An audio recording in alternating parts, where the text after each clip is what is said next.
And that's what we telling you tonight.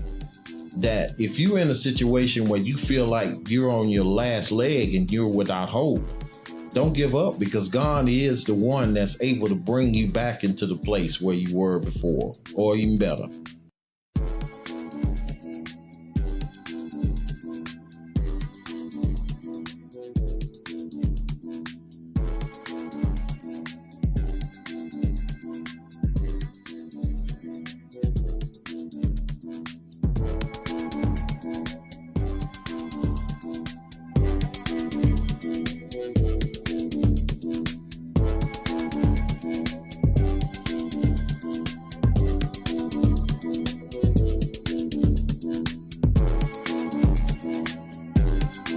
God bless everyone out there in Radio Land. This is Barry and Karen with Dare to Be Different podcast tonight. And we thank God for you joining us once again. And we're here once again just to bring you another podcast. This is our episode for this one. Why you laughing? Because she didn't think. She thought it was gonna be an embracing marriage and Barry and Karen tonight. See, this is usually how we do it, because we try to split our podcasts up because we have two different ones. And so since we're going to start a new marriage one, a new series that we're going to do on our own, keeping wedding vows. But since we're just doing one kind of like an introduction, I'm going to add it into our Dare to Be Different, because it is part of, because we're going to be talking a little bit about covenant. So therefore, that's why I'm going to add it into that. So, like I said, we're going to just talk a little bit about that tonight and see how it goes. Hello, wife. Hello, how are you, baby? All right. So now, like I say, what we're going to do is we're going to talk a little bit about the difference in covenant.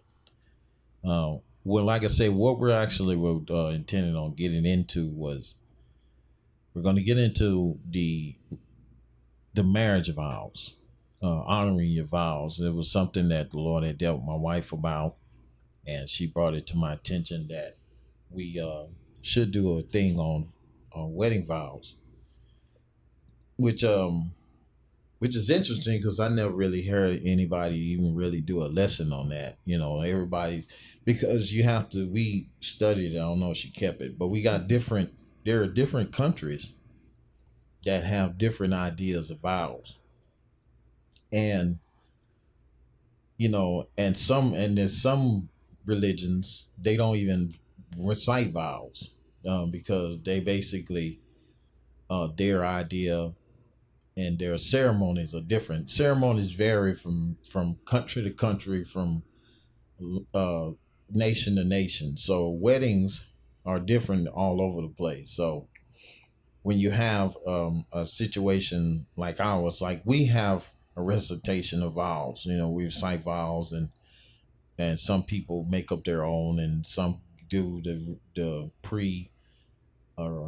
pre-written type that the preacher gives, and, you know, the ones that you probably, and what most of us have recited, the repeat after me, you know, I such and such, and, you know, that kind of thing. And, Yeah. and so, but when it comes to covenant, and when it comes to dealing with that, I think it has a lot to do with the way that the situation is. I think it has a lot to do with it. And the only people that really dealt more with covenant would be the Jews, because they were the first ones to really receive a covenant from God by the predecessor, Abraham. And the Bible talks about Abraham receiving a covenant, but he wasn't the first one now that God had made a covenant with in the earth. According to the way the Bible is set up, there's 3 different covenants. You got the Adamic covenant, which God had made with Adam, that he'd be fruitful, multiply, replenish the earth, and that he would make basically take care of this planet and sustain it and maintain it, and everything would be at his beck and call. Pretty much, he was over everything.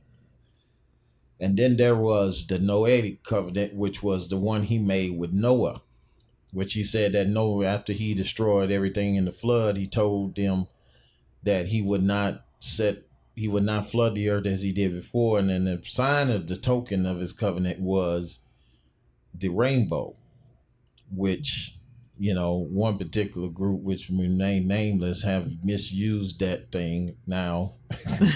It doesn't even mean the same. If they really understood the meaning of why God had put the rainbow in place in the first place, they wouldn't use it like that. And No, so, it wasn't.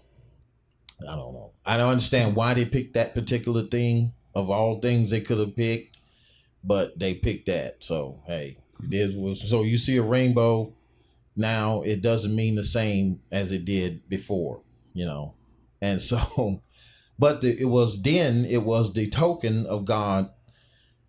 It was a sign of the covenant. Every Mm-hmm. covenant is usually has some kind of sign. Yes. Um, the sign of covenant for Adam was when God basically, when he had to kill an animal and shed his blood in order to clothe him when he fell. The sign for Noah was the rainbow, but for Abraham, the sign of his covenant was circumcision. So that's why I believe that our culture and other cultures, some cultures use a symbol of that covenant. And so the wedding ring is a symbol of your covenant that you have between you and your spouse. Right. Some people choose not to wear rings, and some people figure, well, hey, it's just a technicality. I don't need a ring to prove that I'm married. No, you don't need a ring to prove that you're married, but a sign of the covenant. To The sign of the covenant is not for people to see that you're married. The sign of the covenant is for you, to remind you that you're married. Mm-hmm. Abraham didn't get circumcised so that everybody could see they got circumcised. That wasn't the reason.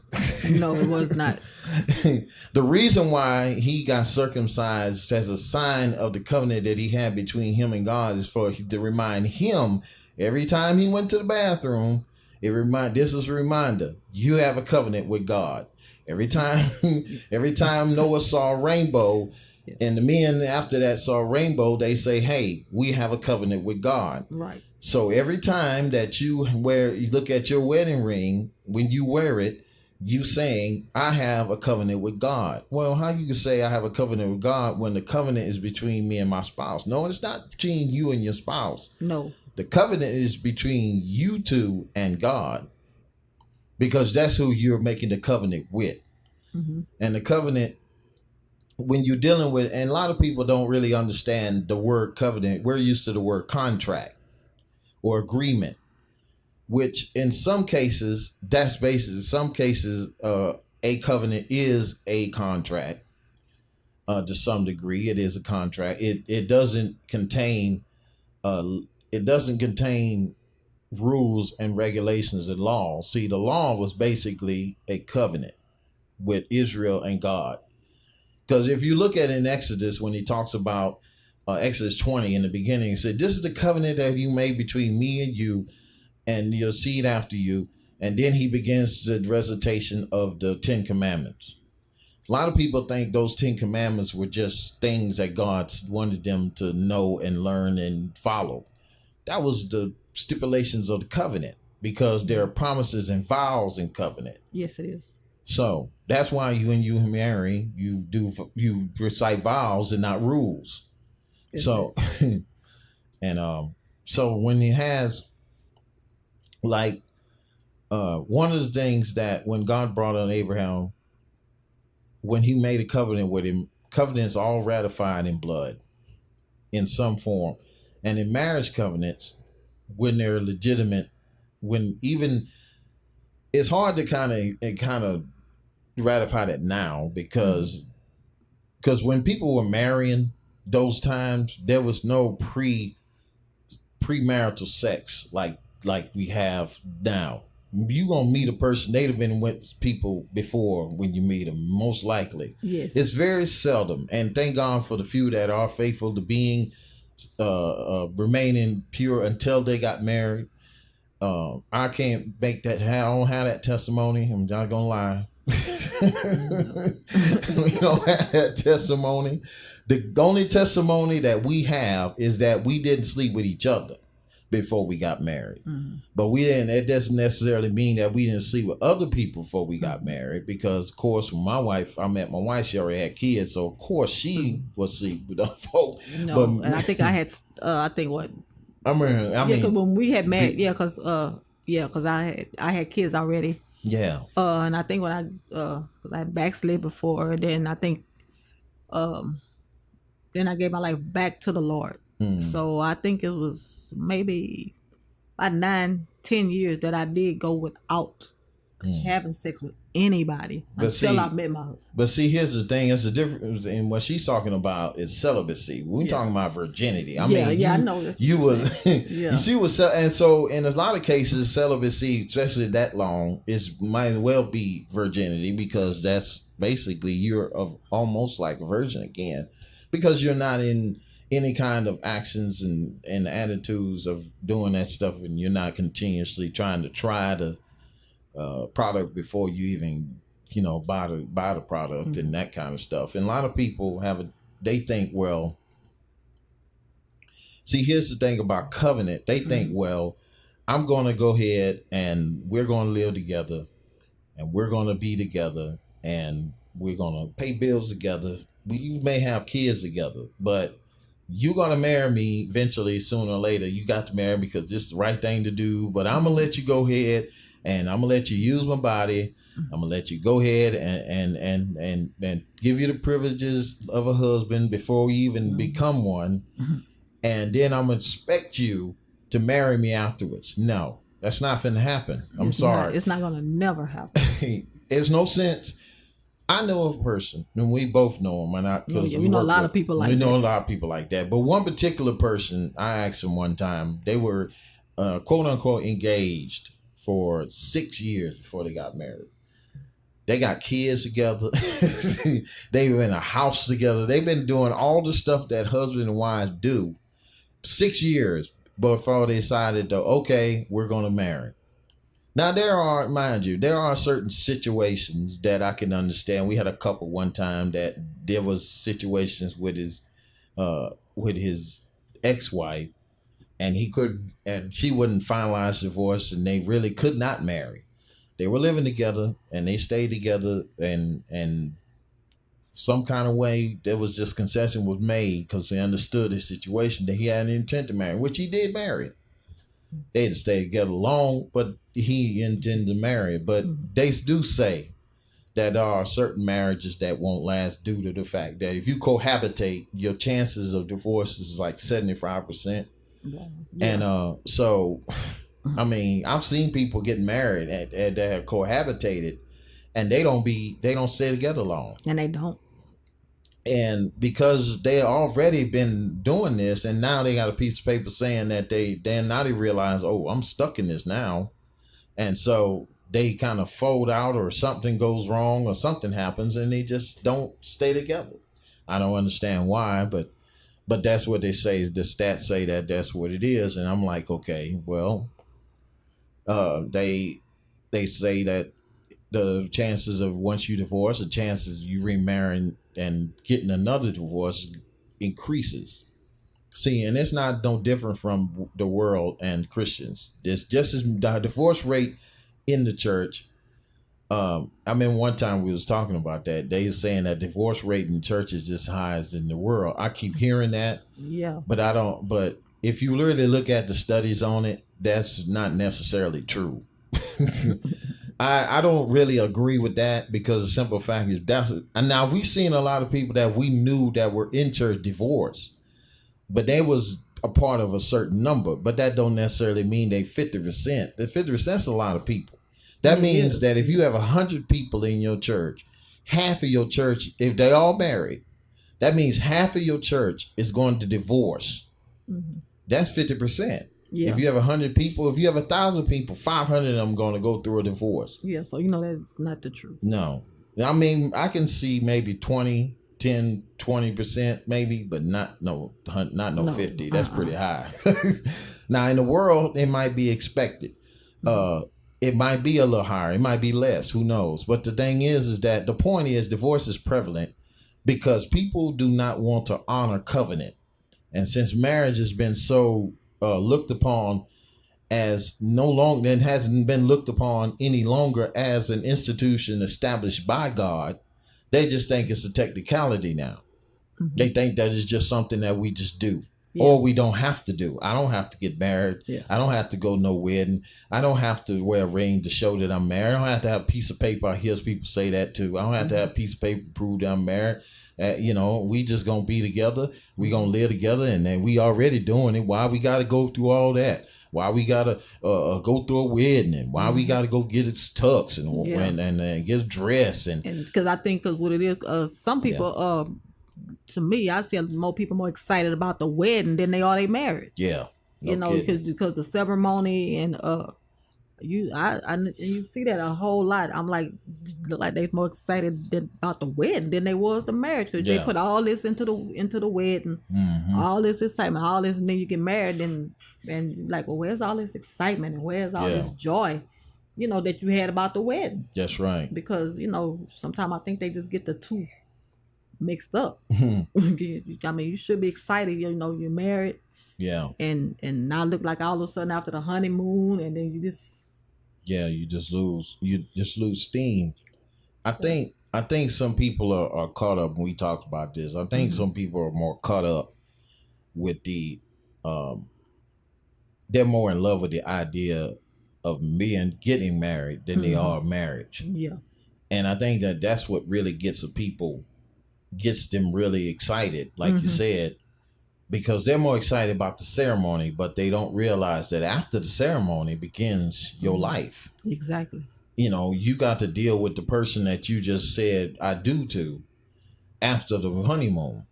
Life goes to normal. Then you got to pay bills together. And then you got to deal with children together if you have children. If you got to deal with house note and car note and all the other notes. And you got to deal with jobs and deal with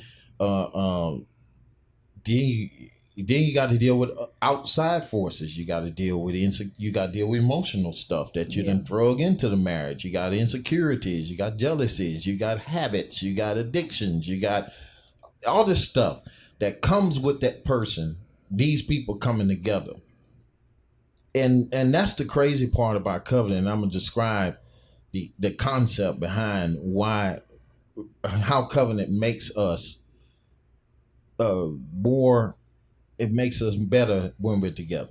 Put it like the Bible talks about how it's two is better than one, for they have a better reward for their labor. So if two fall, then if two fall, the other one will raise him up. But if he won't fall by himself, he doesn't have another to raise him up. You say if one come against you, two can withstand him, and say a threefold cord is not easily broken. So the thing is that in the end he said threefold cord. So it's talking about three cords. It's talking about you, your spouse, and God. This is a threefold cord. This is a three-stranded cord. It is you and God in your marriage, and you and God, and you and your spouse. It's not just about you and her or you and him. It's about you and her, you and him, and God. That's it. But if he's not in the equation, it's rough enough for us being saved and sanctified, filled with the Holy Ghost, and burning with fire and all this other stuff we say we are. And to have, and believe me, we've been saved a long time, both of us. We love God, we love God's people. We've been in ministry, we've done all this stuff. And we had the same problems that everybody else have. You know why? Because we're in these bodies. Just because you're Christian don't mean you're exempt from trouble.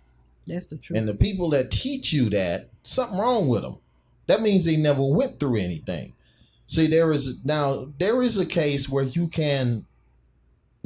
God never promised that you'll never go through trouble, but He promises that when you go through it, you go through it not by yourself, but with Him. Yeah. Say, for while I walk through the valley of shadow of death, I will fear no evil, for you are with me. So therefore, He's going to be with you through it all. Yeah. Even he also said it. Well, He's a very present help. Yeah, in the time of trouble. You're right. So yeah. So He never did. So that this goes to show that you are gonna have trouble. Yeah.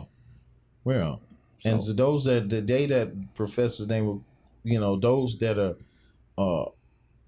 that are that are His, that are Christ, the Bible says, you will suffer persecution. You will be attacked by the enemy.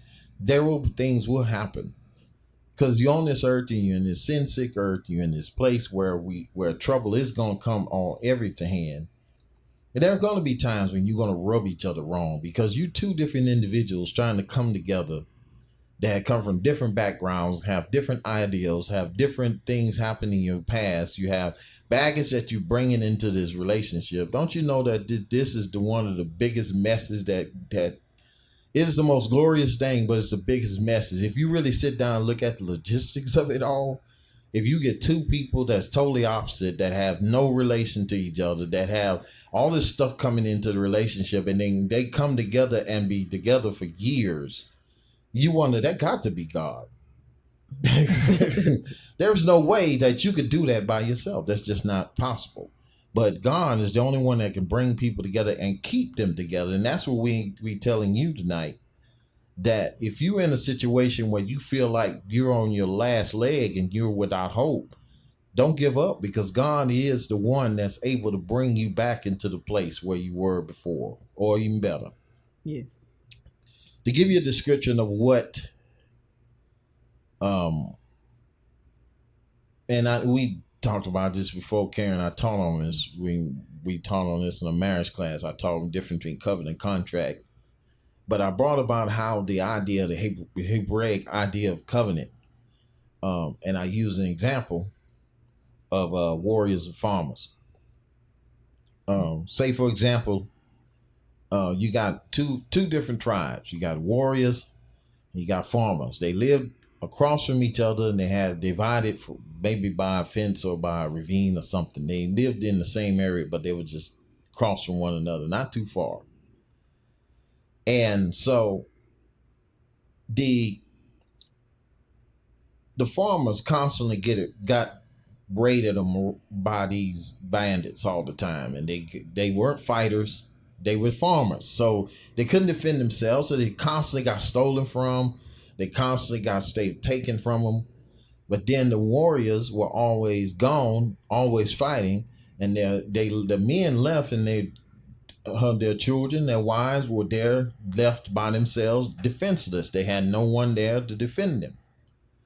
And they had nobody to take care of their crops, and their crops went down because the women were doing. They couldn't really do it, and they was always gone, so things was left undone. So the two leaders of this tribe noticed that things were going on between them, and they say, you know what? We got a bunch of people over here that can help us out. And they said the same thing. So each leader from each tribe would meet.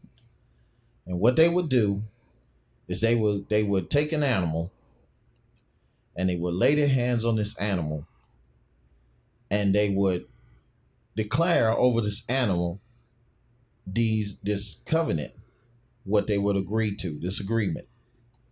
So what the warriors would agree to do was, while they were home, they would have people to come and defend them from any marauders that would come and try to steal from them. In turn, that these farmers would come and harvest their crop for them and deal with their fields and help them children, help their wives, because the men were there. So the men were there to defend them, and the men were there to help with the crops, and the women were helping with the children. So there was a mutual agreement, a mutual need that was there. So they would come together and they would agree on this, and they would lay their hands on this animal and they would kill it, shed his blood, and in a figure eight, they would walk together in this figure eight, And they would say and recite, "Made what happened to this animal happen to me if I do not honor this covenant." So the covenant was ratified in blood, and then afterwards they had a meal, because usually you're not going to eat with somebody that you're not in covenant with or you don't like. so they so their names changed once they made this covenant. So they were became farmer warriors, and warriors became warrior farmers. So they were basically it was a combination. They became one tribe. So they were no longer separate tribes. They were one tribe. So now that's what God sees when we brings us together. Even when and he sees one tribe. He doesn't see Jew or Greek. He doesn't see bond or free. That's what he said. We are all one in Christ. Mm-hmm. So there was all a oneness that happens. We're all one flesh in him, one spirit in him. So what happened is the same concept with us. We go through the marriage vows, we recite vows and what we would do. We exchange the gifts, and that's another thing that he did. They exchanged gifts for one another. One would give a sword to the other one, the other one give an instrument to the other. They would give something to the other one. Mm-hmm. Like Jonathan with David, he actually took his armor off and his bow and his sword and his shield, and he put it on David. And he took David's clothing, and they exchanged clothing. That was the exchanging of gifts. And that was something that was done during the ceremony. We do that when we exchange rings. Mm-hmm. So now, then you get to the part where after they did that and they announced the covenant, usually in a wedding ceremony, it was kind of creepy. But the couple would go in this room. They had this special place for them, the couple, because they had to, number one, when they did a betrothal, it was like a contract. Because what the man would do, and it's the same thing if you want to really get the idea of what Christ was talking about when he was talking about in John 14, he was talking about a wedding. He was talking about him coming back getting his bride. The story of the bridegroom, him talking about in John 14, that was the same thing. So what do you do? This man, if he wanted to marry his daughter, say for example, my wife, we were single, I wanted to marry my wife. I would go to, at the time, it was her spiritual father because of parents would pass. And so, but if they were living, I would go to them. Mm-hmm. And I would say, hey, I want to marry your daughter. Well, I'd have to pay a dowry price or whatever. Then I'd have to find out and get proof of the fact that she was a virgin. So they had them dress a certain way to show that they were virgin. And they would have the actual thing that she wore to have for proof. Now, the other proof was that after the wedding, he would go away. Let me finish that. He would go away, and while he was gone, she had to remain faithful, because it was just like her being married. If she was to sin sexually with any other man or commit any kind of sexual sin with any other man before they got married, it was just as much as you committing adultery against your husband. Yeah, and they took that serious. They took that serious. Why do you think it was so threatening to Mary when Joseph found out she was pregnant?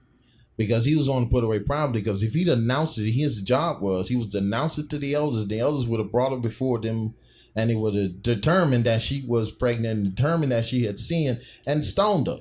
They would have killed her and Jesus.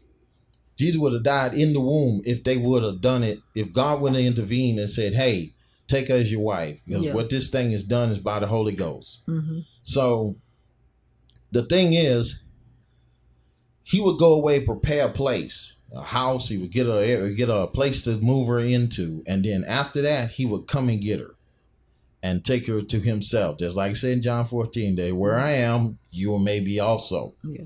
He was talking about a wedding. And so the bridegroom in their culture was the one that you waited on, not the bride.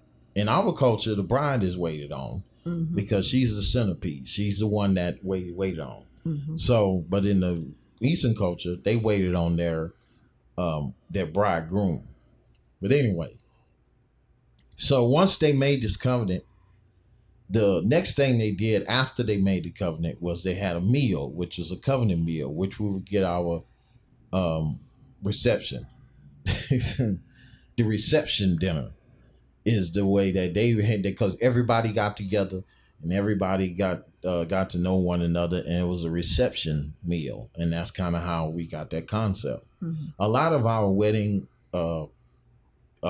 rituals come from a lot of Hebraic thought and a lot of Hebraic rituals. They're kind of similar. Theirs a little different. Like I say, they wait for the bridegroom. He comes. They have a choke or whatever they call that thing that stand up. It's a tent that they stand under, and they do the vows, and they have the talits, and they have the chorus and the different things like that. Mm-hmm. So they have different ceremony, but their ceremony is pretty much what Jesus described in his parables when he was describing the bridegroom coming. Describing John 14, he was talking about a wedding. Jesus was big. God was big about weddings, yes, and about marriage. And so if God still is big about it, he hasn't never left away from being big about it. It's just up to us now to really raise marriage up to its higher standard than what it's been, and not make it out because of what the Supreme Court says marriage is. We got to make it what God says marriage is. Yeah, and stop taking it so lightly. Yeah, we can't take it lightly. I mean, it's a covenant. It is. And God, there is a serious punishment for covenant breakers. You know what an adulterer is? A covenant breaker. And mm-hmm. I'm gonna get that later, but you breaking covenant. Whenever you break a covenant, that's a serious deal. That basically, because God honors covenant. Yeah, he honors it. He does. He honors covenant. Yeah, he honors it. So, anything you want to say, babe? Go ahead, I'm jumping in as you go. No, I want you because I'm pretty much done. I'm pretty much. I mean, I don't want to go too far because, like I said, we want to finish. Yeah, we want you to let you know that we're going to be starting this soon. Hopefully, this week we'll be getting to upload some of those podcasts concerning the marriage vow. Yeah, and honoring your marriage vows. Yeah, so we're gonna be doing each vow at a time to honor, obey, love, and cherish. So we're gonna do all of them, and kind of explain the importance of why we should honor our covenant vows that we made with the Lord. Mm. Yeah. So all tonight was just us to kind of give you an overview of what we were going to talk about, and also to give you an idea of what covenant is, kind of lay the foundation, so you can understand that covenant is more than just us having a contract and you having a prenup, and it's not just a legal document or something to be taken lightly. It's a serious thing. It is. It's not something that even your vows. It's not just something that you say. Yeah. You have to take it serious. You said it, and God expects for us to honor every word that you say. You said I do. Mm-hmm. He said I do. Yeah. So now like they say, put up or shut up. So this is what the Lord had dealt with me about on today. Yeah. Honoring your covenant, honoring your vows. Because he was saying that a lot of people just are not taking it serious. They're taking it lightly. Yeah. And so that's why we are here to teach you the word of God concerning our marriage, and to let you know that this is a serious deal, and it shouldn't be taken lightly. So, like I said tonight, with just us telling you what we're going to do. Introduction. Yeah, it's just basically an introduction. And so, what we're going to, but like I say, you can check us out. You can check us out on our website, embracingmarriagetogether.wordpress.com. You go there and it gets a link for our podcast that you're hearing right now. You can also check us out on different various platforms on YouTube. You can check us out on Facebook, also on Google+. We are on Google Play, and like I say, you can go check us out there if you happen to go on Google Play. Like I say, also we have a Periscope, which we do try to get at least one a week.